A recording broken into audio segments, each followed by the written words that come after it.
Bom dia, Silmar César Miller. Muito bom dia, Otávio. Bom dia, amigos do Terra Viva. Eu confesso que deu um nó na minha cabeça aqui. Eu não sei mais nem o que eu falei, o que subiu, o que desceu, o que piorou. O serviço eu sei que piorou. O poder de compra melhorou em algumas coisas, mas piorou em outras. Mas peraí, deixa esse samba do crioulo doido aí. Foi em Diamantina, onde nasceu JK, que é a princesa Leopoldina.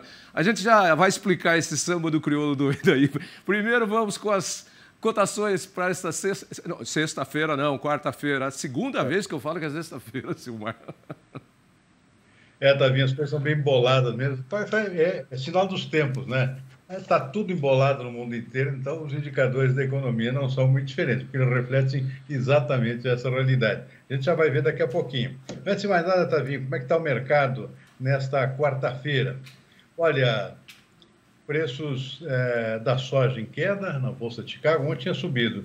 Os grãos subiram ontem bastante. Preocupações aqui com o clima nos Estados Unidos, clima aqui na América do Sul, problema lá da guerra na Ucrânia. Hoje é aquele chamado dia da realização de lucros. O pessoal começa a vender. Então, os preços, nesse momento, o mercado tem andamento ainda, nesse momento caindo, no caso da soja, 0,8%, milho cai 0,7%, trigo também, que subiu muito ontem, e vou caindo pelo menos por enquanto, nessa quarta-feira. Na Bolsa de Nova York, o açúcar está praticamente estável, o mercado deu uma estabilizada nos últimos dias. Suco de laranja tem mostrado uma volatilidade muito grande nos últimos dias. Hoje está subindo bastante, 3,6%. Em parte refletindo aqui a queda na produção brasileira, né, do ano passado, que se reflete nas vendas até agora, né? O ano comercial do suco de laranja está terminando agora, mostrando aqui uma queda na produção por conta do clima no ano passado, que devastou aqui os nossos laranjais da região sudeste. O que mais? O café está caindo bastante hoje, subiu ontem, hoje está descontando bastante, caiu com uma queda forte de 3,5% lá na Bolsa de Nova York. E o algodão, que subiu 3% ontem, está com uma pequena queda hoje, o pessoal também realizando, fazendo a realização de lucros, preço caindo aqui em torno de 0,7% agora há pouco. Destaque para o petróleo, Tavinho, ontem subiu muito, o petróleo voltou a subir bastante depois da queda da segunda-feira, e volta a subir nesta quarta-feira, está com alta agora de 1,7%, 106 dólares o barril, o petróleo tipo Brent, que é referência para o nosso. Ainda refletindo aqui as preocupações não digo, a volta das atividades na cidade de Xangai, na China, cidade que esteve parada por pelo menos 2 semanas por conta de incidência de novo surto de Covid, e agora as autoridades chinesas começam a liberar pouco a pouco as atividades comerciais, a locomoção de pessoas, tudo isso deu um alívio aqui na possibilidade de um lockdown mais prolongado que poderia afetar a economia chinesa. E com isso, a China, que é uma grande consumidora de petróleo, a tendência é o mercado voltar ao normal em termos de consumo, em termos de deslocamento de pessoas, e o preço do petróleo está refletindo essa realidade. Subiu bastante ontem, sobe de novo nesta quarta-feira. E, para finalizar, está vindo o dólar operando com uma leve queda nesta quarta-feira, 0,2%, R$ 4,69 a cotação da moeda americana nesse momento. Ok. Vamos lá, então, para o negócio que embolou o meu cérebro aqui, deu um curto-circuito no meu cérebro aqui. O saudoso e grande amigo Joemir Betting diria para mim assim, ele me chamava de Tavinho, eu chamava Otávio, falava, Otávio, você conseguiu fazer o sumo do suprassumo do suco da economia. Eu vou traduzir para o economês agora. Vamos começar com o volume de serviços prestados no Brasil. Caiu pelo segundo mês e era o setor que vinha se recuperando e alavancando a melhora da economia. Uma pena. Sim. Dos 3 indicadores que você mencionou aqui, que foram divulgados hoje, esse talvez seja o mais preocupante, que é o setor de serviços. É o principal motor da economia em todos os países desenvolvidos, no Brasil não é muito diferente. Esse é o setor que realmente é mais representativo da economia como um todo. E é um setor, portanto, que deveria estar em plena recuperação agora, depois que sofreu muito, foi o que mais sofreu durante a pandemia do coronavírus, né? Só tudo fechado em casa, restaurantes fechados, cinema fechado, teatros fechados, etc. Tudo isso afetou bastante esse setor, que é o setor de serviços. E agora as coisas deviam estar voltando ao normal com sua plenitude. Não é o que está acontecendo na prática, né? Na prática está aí o setor de serviço caindo aqui 2%, conforme você mencionou, quando devia estar subindo bastante. É claro que ainda está acima no acumulado aqui, mas, de qualquer forma, os indicadores desse início de ano deveriam estar estourando para cima, né? Até com o fim com a vacinação terminando, o aparente fim da pandemia, o fim parcial da pandemia aqui no Brasil, tudo isso devia estar fazendo com que o setor de serviço bombasse nesse início de ano. E não é o que está acontecendo. Isso preocupa bastante, porque é um indicador fundamental da economia. O outro que você citou é vendas no varejo, né, Tavinho? Deixa eu comentar uma coisa com você, esse vendas no varejo. Esse eu não entendi mesmo, porque dá um crescimento de 1,1%, né, em volume no mês de fevereiro, e aí 1,3% se comparado com o mesmo período do ano passado. Aí eu me pergunto, 6 das 8 atividades tiveram taxas positivas. Destaque para combustíveis, lubrificantes, crescimento de 5,3%. Móveis e eletrodomésticos, alta de 2,3%. Tecidos, vestuário e calçados, 2,1%. Produtos alimentícios, bebidas e fumo, 1,4%. Quem é que está comprando isso? Porque eu não sei. Eu vou citar só um amigo que eu tenho, que é representante de várias fábricas de móveis e é fornecedor e comprador aí para uma das grandes redes que nós temos aí no Brasil de móveis. Ele falou, o que está vendendo é móvel de qualidade. Tanto que essa marca, que tinha muitos produtos mais populares, diminuiu a quantidade de produtos populares e passou a sofisticar alguns produtos, alguns segmentos da linha de móveis. Quem tem dinheiro, eu sei que está comprando. Agora, quem não tem, não está comprando, não. Nem comida, está passando longe. Será que esse é o resumo da ópera, desse aumento do crescimento? Essa fala desse meu amigo, o Betão, que é de uma grande rede aí, e que ele me disse que ela, inclusive, despopularizou, não sei se existe essa palavra, alguns móveis e tirou de linha, e aí afinou melhor e subiu de patamar os produtos que estão vendendo. Será que eu matei a charada? Bom, em primeiro lugar, Tavinho, as vendas do varejo, na verdade, cresceram agora em fevereiro, mas ficaram abaixo de janeiro. Então, é um dado preocupante, na verdade, apesar do crescimento. Foi um crescimento bem menor, em torno de 1%, em janeiro subiu mais de 2%. Então, isso já é um indicador negativo, eu diria, e não positivo. Ou seja, vendas que deviam estar bombando, crescendo mais a cada mês que passa, estão, na verdade, recuando em relação ao início do ano. Bom, e aí tem setores que se destacaram nesse comportamento. Esse setor de imóveis, por exemplo, de eletrodomésticos, tem muito a ver com o trabalho em casa, né?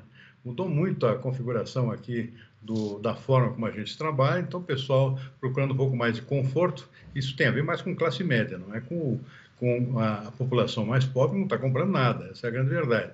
Então, por isso, os móveis mais populares, por exemplo, praticamente estão até saindo de linha aqui por falta de consumo. Então, os móveis um pouco melhores por demanda maior da própria classe média, trabalhando em casa, trocando os móveis, comprando uma mesa a mais, cadeiras a mais, para poder ter um pouco mais de conforto no trabalho em casa, ou seja, criando uma espécie de estúdio em casa. Isso justifica, em parte, esse aumento nesse setor. Eletrodoméstico é a mesma coisa, o pessoal está fazendo mais comida em casa, em vez de sair para comer na rua, em restaurantes, consequentemente está consumindo mais também eletrodoméstico. Então, isso aí é perfeitamente explicado. Agora, eu chamo a atenção de novo para esse dado de fevereiro, que na verdade preocupa. Cresceu, mas cresceu pouco. Devia ter crescido mais do que em janeiro, na verdade recuou. Ficou pela metade do índice de janeiro. Então, isso realmente é preocupante e reflete exatamente a perda de poder aquisitivo da população, ou seja, o cenário não está positivo. Esse ano a inflação está corroendo os salários a cada mês que passa, então a tendência é manter esse ritmo aqui muito devagar da recuperação da economia, apesar do retorno das atividades com o fim da pandemia. Assim, não é o que está acontecendo. Uhum.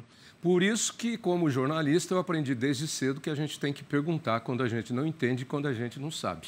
E por isso que eu citei o Joemir Betti, porque eu pedi a explicação para o Silmar César Miller, que está diretamente antenado com a economia. E aí ele explicou que não está subindo coisa nenhuma, está caindo. É o contrário, a notícia é o contrário. Foi dada como uma coisa positiva e não é positiva coisa nenhuma. Ela é negativa, tá vendo? Como a explicação é fundamental.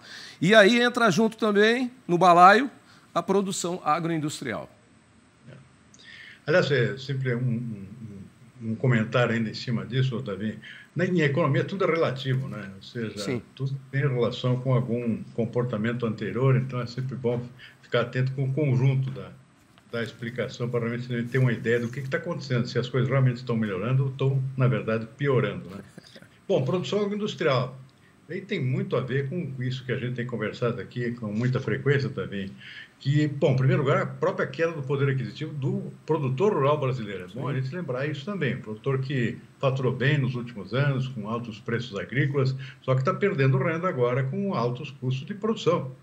Os custos de produção explodiram aqui, fertilizantes quase triplicaram de preço, dependendo do tipo, agroquímicos em geral quase duplicaram, máquinas agrícolas nem se fala. Hoje o trator praticamente dobrou de preço em relação ao pré-pandemia, até por falta de peças, né? Por escassez de produto. Fertilizante não existe, ou seja, está com uma escassez enorme no mercado, os preços não param de subir, e a preocupação agora não é nem com o preço, é com a disponibilidade de fertilizante para poder plantar a próxima safra. Então tem um conjunto imenso de fatores aqui prejudicando bastante o setor da agroindústria, porque lá atrás, como consumidor da agroindústria, está lá o produtor rural com perda de renda. Isso reflete diretamente na produção agroindustrial. E vai continuar repercutindo. Por exemplo, a produção de fertilizantes vai ser difícil esse ano por falta de matéria-prima, né? Uhum. Assim, uma dificuldade muito grande de importar, em função da guerra na Ucrânia, em função de outros fatores, em função de vários outros problemas logísticos e em função, principalmente, do preço, que realmente explodiu no mercado internacional por conta dos efeitos da pandemia. Ou seja, já vem de longe isso aí. Praticamente nos últimos 2 anos já vem esse impacto dos preços fertilizantes. Tudo isso acaba afetando a produção industrial. E na outra ponta também, a ponta do consumidor. Uhum. O consumidor está consumindo menos, consequentemente, não adianta você aumentar a produção de leite, que é uma produção industrial, ou seja, aquilo que vai dentro da caixinha vem depois da vaca. Então, tem que produzir isso industrialmente e vai para o supermercado. O consumo dos derivados de leite não está essa maravilha, né? Então, isso também afeta a produção industrial, que se reduz para se acomodar a um consumo acomodado. E reduzindo a produção industrial em função da queda do poder aquisitivo, você tem redução no número de empregos, contratações, fechamento de parte das plantas, etc. e tal. Quer dizer, é um encolhimento da economia, na verdade, e sem perspectivas de melhora rápida, né? Porque são muitos fatores coincidindo, afunilando em direção ao resultado ruim e negativo, né? Para você mudar esse conjunto todo, esse universo, é complicado, não se muda isso da noite para o dia. E mais ainda, a gente tem os nossos problemas locais, né, mas a gente tem um problema macro, que é o problema global, que também influencia. São vários problemas que influenciam aqui com a gente. Olha... Tem um detalhe também, é sempre bom lembrar que a agroindústria está no meio. Você tem numa ponta o produz? Por exemplo, lá o produtor de café, por exemplo. Café é um exemplo. Na outra ponta tem o consumidor de café. No meio está a indústria de café, que não conseguiu repassar todo o aumento que teve lá na ponta da produção. O preço do café, para a gente, dobrou no mercado internacional. Você dobrou lá na ponta produtiva. A indústria não conseguiu repassar até agora todo o aumento do preço do café, que dobrou. Mesmo porque o bolso de quem compra tem limite, né? Exatamente. Até no volume de dinheiro, se você tem bastante, dá para colocar um monte aqui no bolso. Mas chega uma hora que o bolso estufa e não cabe mais nada. E quando não tem, então, você enfia a mão no bolso, puxa e ele está oco. Aí é complicado.